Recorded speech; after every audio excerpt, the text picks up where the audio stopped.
Nature creation YouTube ಚಾನೆಲ್ನ ಸಮಸ್ತ ವೀಕ್ಷಕರಿಗೂ ನಮಸ್ಕಾರಗಳು. ಇವತ್ತಿನ ವಿಡಿಯೋದಲ್ಲಿ ಗಣೇಶನ ಒಂದಷ್ಟು ರಹಸ್ಯಗಳ ಬಗ್ಗೆ ತಿಳಿದುಕೊಳ್ಳೋಣ.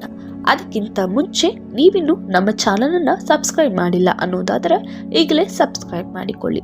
ವಕ್ರತುಂಡ ಮಹಾಕಾಯ ಕೋಟಿ ಸೂರ್ಯ ಸಮಪ್ರಭ, ಈ ಶ್ಲೋಕವನ್ನ ಕೇಳಿದವರು ಯಾರೂ ಇಲ್ಲ.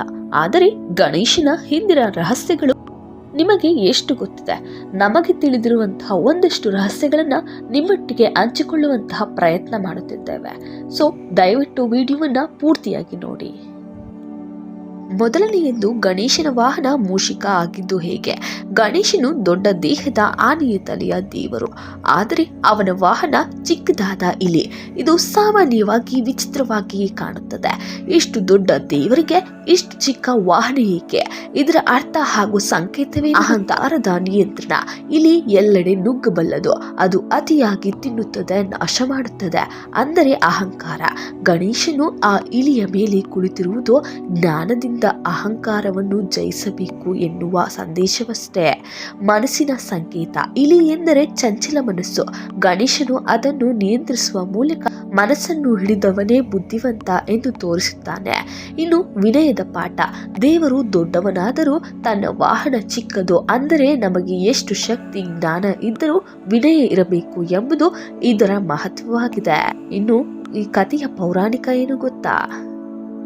ಒಂದು ದೈತ್ಯನು ಮೂಷಿಕಾಸುರ ಎಂದು ಪ್ರಸಿದ್ಧನಾಗಿದ್ದ. ಅವನು ಎಲ್ಲರಿಗೂ ಕಾಟ ಕೊಟ್ಟಾಗ ಗಣೇಶನು ಅವನನ್ನು ಜಯಿಸಿ ಇಲಿ ರೂಪಕ್ಕೆ ತಂದನು. ನಂತರ ಆ ದೈತ್ಯನೇ ಅವನ ವಾಹನವಾಗಿದೆ.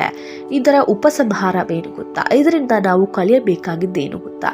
ಗಣೇಶನ ಮೂಷಿಕ ವಾಹನ ನಮಗೆ ಹೇಳುವುದು ಜ್ಞಾನ ಮತ್ತು ವಿನಯದಿಂದಲೇ ಅಹಂಕಾರ ಹಾಗೂ ಮನಸ್ಸಿನ ಚಂಚಲತೆಯನ್ನು ಗೆಲ್ಲಬಹುದು ಎಂಬುದು ಈ ಕಥೆಯಿಂದ ನಾವು ತಿಳಿಯಬಹುದು. ಇನ್ನು ಗಣೇಶನ ವಿವಾಹವಾಗಿದ್ದು ಹೇಗೆ ಗೊತ್ತಾ? ಪುರಾಣಗಳಲ್ಲಿ ಹೇಳುವಂತೆ ಗಣೇಶನು ಜ್ಞಾನ ಮತ್ತು ಬುದ್ಧಿಯ ದೇವರು. ಅವನ ವಿವಾಹವು ಜ್ಞಾನ ಮತ್ತು ಐಶ್ವರ್ಯದ ಸಂಕೇತವಾಗಿದೆ. ಒಂದು ಬಾರಿ ದೇವತೆಗಳು ಗಣೇಶನ ವಿವಾಹದ ಬಗ್ಗೆ ಯೋಚಿಸಿದರು. ಪಾರ್ವತಿಯರು ಇಬ್ಬರು ದೇವಿಯರನ್ನು ಸಿದ್ಧಿ ಅಂದರೆ ಯಶಸ್ಸು ಮತ್ತು ಬುದ್ಧಿ ಅಂದರೆ ಜ್ಞಾನ, ಅವರಿಬ್ಬರನ್ನು ಗಣೇಶನಿಗೆ ವಿವಾಹ ಮಾಡಿದರು. ಆದ್ದರಿಂದ ಗಣೇಶನು ಸಿದ್ಧಿ ಬುದ್ಧಿಗಳ ಪತಿ ಎಂದು ಪ್ರಸಿದ್ಧರಾದರು. ಈ ವೇಳೆಯಲ್ಲಿ ಒಂದು ಸ್ಪರ್ಧೆಯ ಕಥೆ ಇದೆ, ಅದನ್ನು ಕೂಡ ಕೇಳಿ. ಒಂದು ವೇಳೆ ಗಣೇಶ ಮತ್ತು ಅವನ ಸಹೋದರ ಕಾರ್ತಿಕೇಯರ ನಡುವೆ ಯಾರು ಬೇಗ ವಿವಾಹವಾಗಬೇಕು ಎಂಬ ವಿಷಯದಲ್ಲಿ ತರ್ಕವಾಯಿತು. ಶಿವನು ಹೇಳಿದನು, ಮೊದಲು ಜಗತ್ತನ್ನು ಸುತ್ತಿ ಬಂದು ಯಾರು ಬರುತ್ತಾರೋ ಅವರೇ ಜಯಶಾಲಿಯಾಗುತ್ತಾರೆ ಎಂದು. ಕಾರ್ತಿಕೇಯನು ತನ್ನ ಮಯೂರ ವಾಹನದ ಮೇಲೆ ಹಾರಿಕೊಂಡು ಹೊರಟರು. ಆದರೆ ಗಣೇಶನು ತನ್ನ ಪೋಷಕರಾದ ಶಿವ ಪಾರ್ವತಿಯರನ್ನೇ ಸುತ್ತಿ 3 ಬಾರಿ ಪ್ರದಕ್ಷಿಣೆ ಮಾಡಿದನು. ಅವನು ಹೇಳಿದನು, ಪೋಷಕರೇ ನನ್ನ ಜಗತ್ತು ಎಂದು. ಆ ಭಕ್ತಿಗೆ ಮೆಚ್ಚಿ ಗಣೇಶನಿಗೆ ಸಿದ್ಧಿ ಮತ್ತು ಬುದ್ಧಿ ದೇವಿಯರನ್ನು ವಿವಾಹ ಮಾಡಿಸಿದರು. ಇನ್ನು ಗಣೇಶನ ಕುಟುಂಬ ಹೇಗಿದೆ ಗೊತ್ತಾ? ಗಣೇಶ ಮತ್ತು ಸಿದ್ಧಿ ಬುದ್ಧಿಗಳಿಗೆ 2 ಪುತ್ರರು ಜನಿಸಿದರು. ಒಬ್ಬರು ಕ್ಷಮ, ಕಲ್ಯಾಣ ಸಮೃದ್ಧಿಯ ಸಂಕೇತ, ಇನ್ನೊಬ್ಬರು ಲಾಭ, ಯಶಸ್ಸಿನ ಸಂಕೇತವಾಗಿದೆ. ಅದಕ್ಕಾಗಿ ಗಣೇಶನು ಸಿದ್ಧಿ ಬುದ್ಧಿ ಸಮೇತ ಶ್ರೀ ಗಣೇಶ ಎಂದು ಭಕ್ತರು ಕರೆಯುತ್ತಾರೆ. ಇದರಿಂದ ಈ ಕಥೆಯಿಂದ ನಾವು ಅರಿತುಕೊಳ್ಳುವುದು ಏನೆಂದರೆ, ಗಣೇಶನ ವಿವಾಹ ನಮಗೆ ಕಲಿಸುವ ಪಾಠ ಜೀವನದಲ್ಲಿ ನಿಜವಾದ ಐಶ್ವರ್ಯ ಅಂದರೆ ಜ್ಞಾನ, ಬುದ್ಧಿ, ಯಶಸ್ಸು, ಸಿದ್ಧಿ, ಪೋಷಕರ ಸೇವೆಯೇ ದೊಡ್ಡ ಪುಣ್ಯ. ಆದ್ದರಿಂದಲೇ ನಿಜವಾದ ಜಯ ಸಿಗುತ್ತದೆ ಎಂಬುದು ನಾವಿಲ್ಲಿ ಕಲಿಯಬೇಕಾಗಿದೆ. ಇನ್ನು ಗಣೇಶ ಹಾಗೂ ಚಂದ್ರನ ಕತೆ. ಈ ಕತೆ ಎಲ್ಲರಿಗೂ ಕೂಡ ತಿಳಿದಿರುತ್ತೆ, ಆದರೂ ನಾನು ಕೂಡ ಒಂದಷ್ಟು ರಹಸ್ಯ ಇರೋದ್ರಿಂದ ಹೇಳ್ತೇನೆ. ಒಮ್ಮೆ ಗಣೇಶ ಚತುರ್ಥಿಯ ದಿನ ಭಕ್ತರು ವಿಶೇಷವಾಗಿ ಈ ಕಥೆಯನ್ನ ನೆನಪಿಸಿಕೊಳ್ಳುತ್ತಲೇ ಇರುತ್ತಾರೆ. ಒಂದು ಬಾರಿ ಗಣೇಶನು ತನ್ನ ಪ್ರಿಯ ಆಹಾರವಾದ ಮೋದಕಗಳನ್ನು ತಿಂದು ಹೊಟ್ಟೆ ತುಂಬಿ ಅವನು ತನ್ನ ವಾಹನವಾದ ಮೂಷಿಕ ಇಲಿ ಮೇಲೆ ಕುಳಿತು ಮನೆಗೆ ಬರುತ್ತಿರುತ್ತಾರೆ. ದಾರಿ ಮಧ್ಯೆ ಇಲಿ ಒಂದು ಹಾವನ್ನು ನೋಡಿ ಬೆದರಿ ಬಿದ್ದಿತ್ತು. ಆದ್ದರಿಂದ ಗಣೇಶನು ಕೆಳಗೆ ಬಿದ್ದು ಹೊಟ್ಟೆ ಪಕ್ಕ ಬಿಚ್ಚಿಕೊಂಡಿತು. ಗಣೇಶನು ತಕ್ಷಣ ಆ ಹಾವನ್ನು ತೆಗೆದುಕೊಂಡು ಹೊಟ್ಟೆಯ ಮೇಲೆ ಬಿಗಿದುಕೊಂಡರು. ಅದನ್ನೆಲ್ಲ ಚಂದ್ರನು ಆಕಾಶದಿಂದ ನೋಡಿ ನಗಲು ಶುರು ಮಾಡಿದರು. ಗಣೇಶನು ಕೋಪಗೊಂಡು ಚಂದ್ರನಿಗೆ ಶಾಪ ನೀಡಿದನು. ಈ ದಿನದಿಂದ ನೀನು ಲೋಕದಲ್ಲಿ ಅಪಶಕುನವಾಗಿ ಕಾಣುವೆ, ನಿನ್ನನ್ನು ನೋಡುವವನು ನಿಷ್ಕಲ್ಮಶನಾಗುತ್ತಾರೆ ಎಂಬುದು ಶಾಪವಾಗುತ್ತದೆ. ಶಾಪದ ಪರಿಣಾಮವಾಗಿ ಗಣೇಶನ ಶಾಪದಿಂದ ಚಂದ್ರನು ಮಸುಕಾದನು. ಅದನ್ನು ನಾವು ಅಮಾವಾಸ್ಯೆ ಚಂದ್ರಗ್ರಹಣ ಜೊತೆ ಸಂಭವಿಸುತ್ತದೆ ಎಂದು ಹೇಳುತ್ತೇವೆ. ದೇವತೆಗಳು ಬೇಡಿಕೊಂಡ ನಂತರ ಗಣೇಶ ಶಾಪವನ್ನು ಸ್ವಲ್ಪ ಕಡಿಮೆ ಮಾಡಿದನು. ಆತನು ಹೇಳಿದನು, ಗಣೇಶ ಚತುರ್ಥಿಯ ದಿನ ಚಂದ್ರನನ್ನು ನೋಡಬಾರದು, ನೋಡಿದರೆ ಸುಳ್ಳು ಆಪಾದ ಬರುತ್ತದೆ.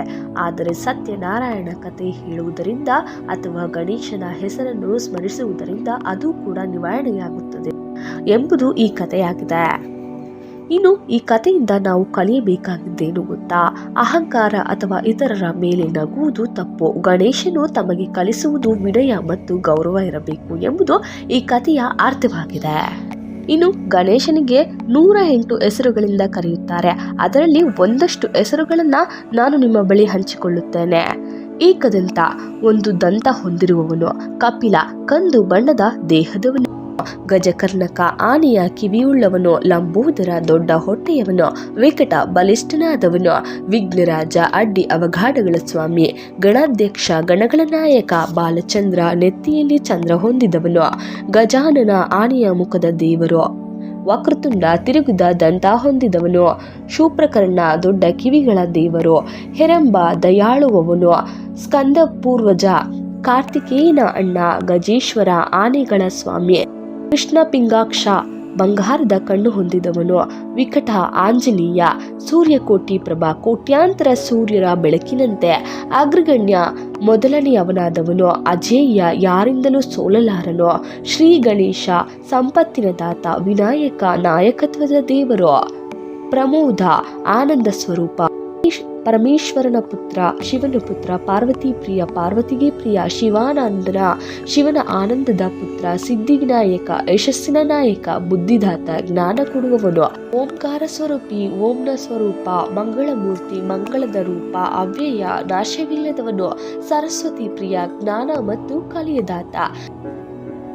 ಧೈರ್ಯವಂತ, ಧೈರ್ಯದ ದೇವರು. ಶಕ್ತಿದಾತ, ಶಕ್ತಿ ಕೊಡುವವನು. ಸರ್ವೇಶ್ವರ, ಎಲ್ಲರ ಸ್ವಾಮಿ. ಆಶ್ರಯ, ರಕ್ಷಕ, ಶರಣಾಗತ ವತ್ಸಲ. ಅನಂತ, ಅಂತ್ಯವಿಲ್ಲದವನು. ಅಚಲ, ಅಚಲ ಸ್ವರೂಪಿ. ಶಾಂತ, ಶಾಂತಿಯ ಮೂರ್ತಿ.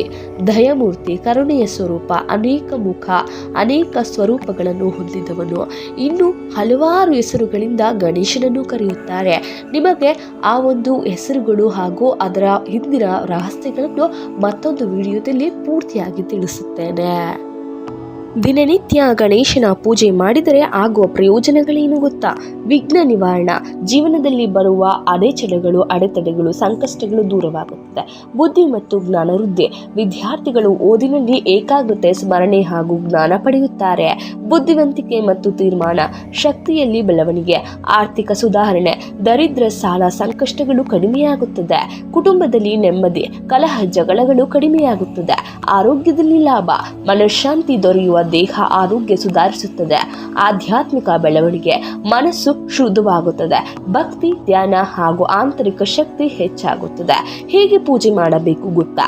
ಬೆಳಿಗ್ಗೆ ಸ್ನಾನ ಮಾಡಿದ ಮೇಲೆ ಸ್ವಚ್ಛ ಮನಸ್ಸಿನಿಂದ ಗಣಪತಿ ದೀಪ ಹಚ್ಚಿ, ಒಂದು ಅರಿಶಿನ ಕುಂಕುಮ, ಒಂದು ಎಲೆ, ವಕ್ರತುಂಡ ಮಹಾಕಾಯ ಶ್ಲೋಕವನ್ನು ಪಠಿಸುತ್ತಾ ಪೂಜೆ ಮಾಡಿದರೆ ಖಂಡಿತವಾಗಿಯೂ ಶುಭವಾಗುತ್ತದೆ.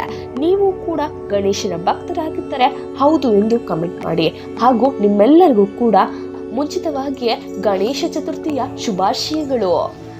ಈ ಮಾಹಿತಿ ನಿಮಗೆ ಇಷ್ಟವಾಗಿದ್ದಲ್ಲಿ ವಿಡಿಯೋ ಒಂದು ಲೈಕ್ ಮಾಡಿ, ಇದನ್ನು ನಿಮ್ಮ ಸ್ನೇಹಿತರೊಂದಿಗೆ ಹಂಚಿಕೊಳ್ಳಲು ವಿಡಿಯೋವನ್ನು ಶೇರ್ ಮಾಡಿ. ಹಾಗೆ ನಮ್ಮ ಒಂದು ಯೂಟ್ಯೂಬ್ ಚಾನಲ್ ಅನ್ನು ಸಬ್ಸ್ಕ್ರೈಬ್ ಮಾಡಿಕೊಳ್ಳಿ. ನಿಮ್ಮ ಪ್ರೀತಿ ಮತ್ತು ಸಹಕಾರಕ್ಕಾಗಿ ಅನಂತ ಧನ್ಯವಾದಗಳು.